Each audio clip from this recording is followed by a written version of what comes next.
знаменитые и говорить. Прям стартуем и вверх.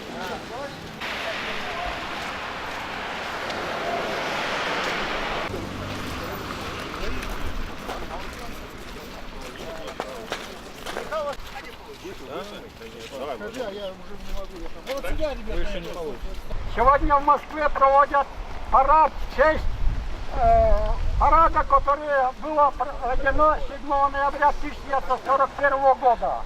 Как будто бы у нас октября не было. Но мы-то знаем, коммунисты, что не будь победы 7 ноября 1917 года, не будь победы в гражданской войне, а по сути это Отечественная война.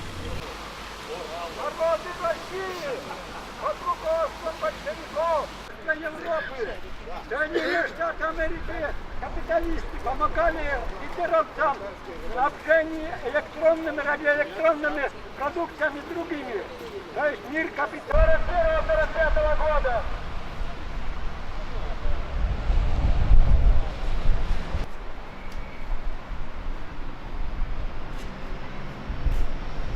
Андрей Дмитриевич, подожди. Я еще... Совсем забыла, что пока никто не видит, они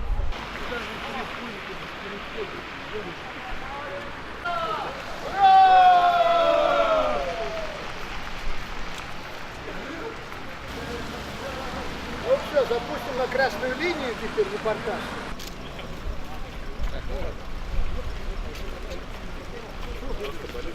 Это есть наш последний и решительный бой с интернационалом воспрянет род людской.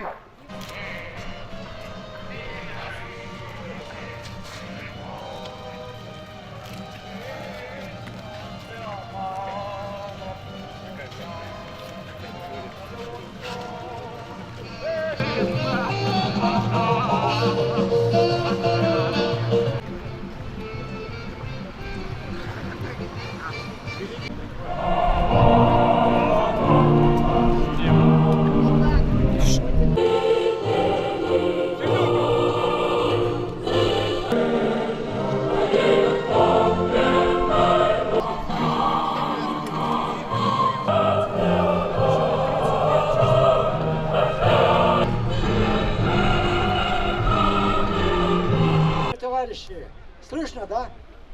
Слышно.